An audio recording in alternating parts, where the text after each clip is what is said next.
1934년 영국에 도착해서 보험 분석가로 일을 시작했습니다. 34년부터는 머천트 뱅크에서 시니어 파트너의 어시스턴트로서 일을 하기 시작하였고 경력을 쌓은 지 3년에 뱅커로까지 승진을 하게 되었습니다. 1933년에 완성한 독일어로 쓴 The Jewish Question in Germany 라고 하는 것을 팜프렛으로 오스트리아에서 출간하게 되었고, 또 영국에서는 이제 영어로 자기가 독일에서 경험했던 모든 일들을 글로 발표하는 그러한 노력들을 계속해 나갔습니다. 1936년 이후에 영국이 독일의 확장 정책에 유화적 태도를 보이자 드러커는 영국에서 만난 부인 도리스 슈미츠와 결혼을 하고 1937년 미국으로 이민을 결정하게 됩니다. 드러커는 과거 위촉받았던 여러 신문들의 통신원 일을 하게 되면서 1900년대 초 유럽 국가들에 비해서 워커블한, 굳이 번역하자면 가동 가능해 보이는 그런 사회가 미국이다라고 하는 생각을 갖고 미국에 정착해 나가기 시작했습니다. 1939년 5월 드러커로서는 매우 중요한 해입니다. 생애 최초로 The End of Economic Man이라고 하는 책을 발간하게 됐습니다. 이 책은 그의 홀리스틱 어프로치를 통해서 아이디어들의 상호 연계 패턴의 구축을 모색하고 민주적 유럽이 전체주의 지배하에 몰락해가는 과정을 분석하고 장기적으로 이러한 전체주의적 지배가 오래가지 못할 것이라는 예측을 내놓게 되었습니다. 미국이 헨리 포드 같은 자유기업가를 예시하고 미국은 유럽과 다른 구조를 보이고 있어서 보다 워커블한 사회로 발전해 나가고 있다고 봤고, 후에 드러커가 발견하게 되는 경영의 밑그림을 암시하는 그러한 책이 되었습니다. 이 책은 영국 수상 윈스턴 처칠의 서평과 추천을 통해서 더욱 세인의 관심을 갖게 되었습니다.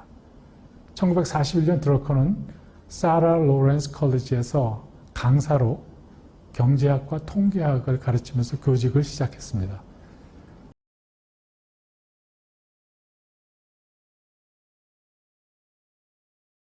(1942년) 버먼트주에 있는 버닝턴 컬리지에서 정치와 철학 교수로서 정식 임명되었습니다.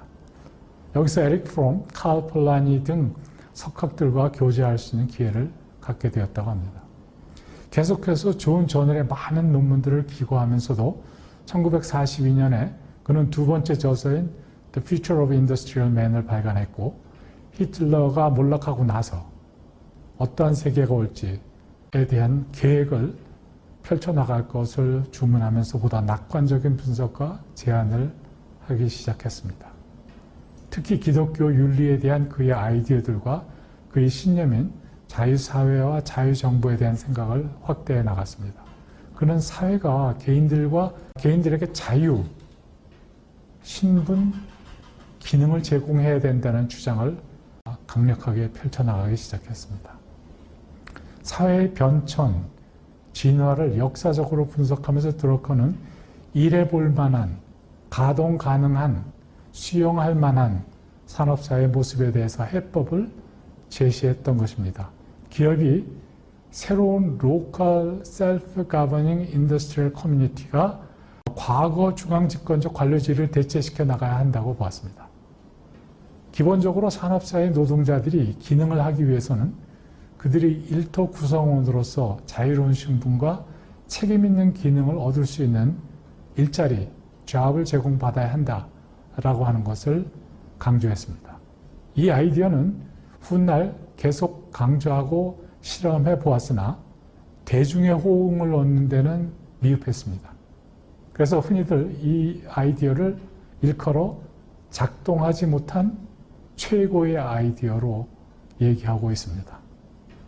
그러나 드러커는 소유 자본주의에서 전문 경영자 자본주의로 전환되어가는 변화를 읽고 전문 경영인의 점증하는 권력이 과연 합법적인지 여부에 관심을 갖게 되었습니다.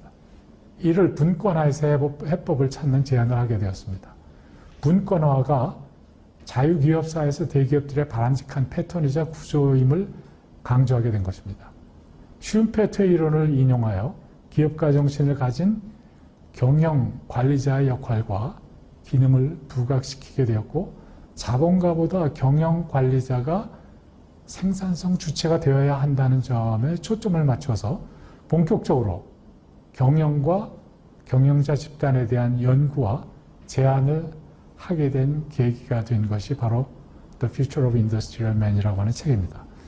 드러커는 일해볼 만한, 가동 가능한, 참고 견딜 만한, 영어로 하자면 workable, bearable society를 그려나가기 시작했습니다. 이를 위해서 기독교 정신에 입각한 윤리적 책임을 수반한 자유, freedom with ethical responsibility, 혹은 responsible freedom, 이렇게 얘기들 합니다.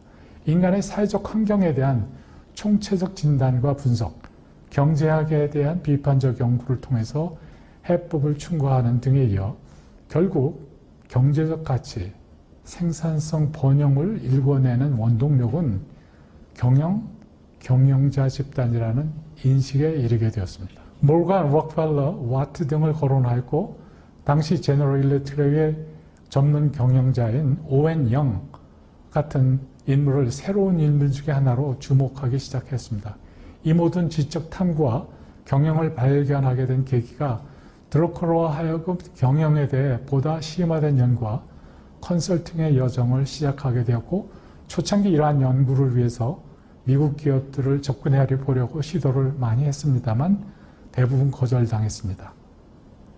때로는 드러커의 저서들에 입각해서 주변 사람들이 위험한 진보적인 인물이라는 낙인까지 찍히는 그러한 일을 경험하게 되었습니다.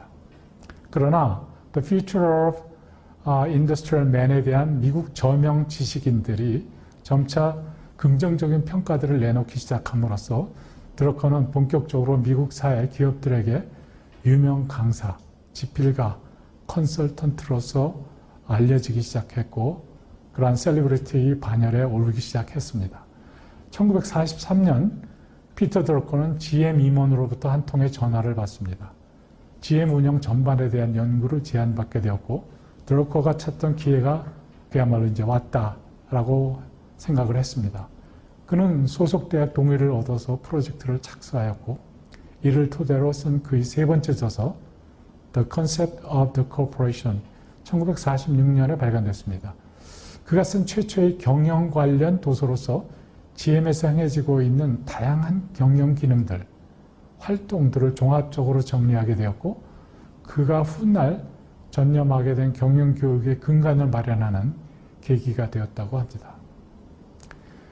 대기업을 사회적 조직으로 심도 있게 연구하여 발간한 최초의 저서로서 2차 세계대전 후 민간 기업에 대한 이해에 큰 도움을 주었고 갈등을 풀어주는 경영 서적으로서 대중에게 기업들의 관심을 불러일으킨 그러한 저서가 되었습니다. 학계에선 책이 사회에 관한 것인지 경제에 관한 것인지 불분명하다는 이유로 드러커의 책과 드러커에 대한 부정적인 시선을 보냈던 것도 사실이었습니다. 또한 프로젝트 리포트가 나올 당시에 GM이 노조 스트라이크로 대립 상태가 지속되던 시기여서 드러커가 제시한 노조에 대한 일정 한도 내에서의 지지가 GM으로서는 민감한 부분이었기 때문에 수용하기가 불편했었습니다.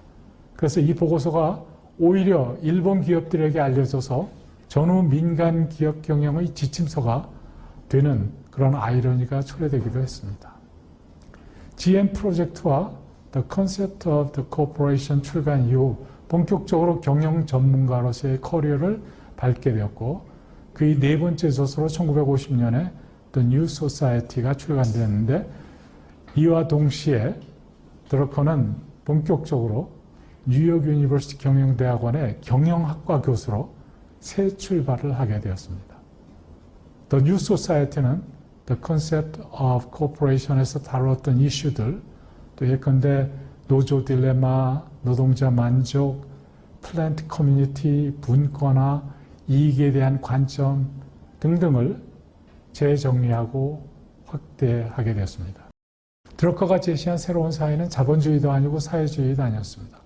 그의 책을 평한 사람들은 드러커가 참조한 사회, 정치 분야 문헌들과 아이디어들에 대해 상이한 아이디어를 제기하긴 하였으나 전반적으로 드러커가 한 경영에 대한 탐구에 대해서 지지를 보내고 지원을 해주기 시작을 했습니다.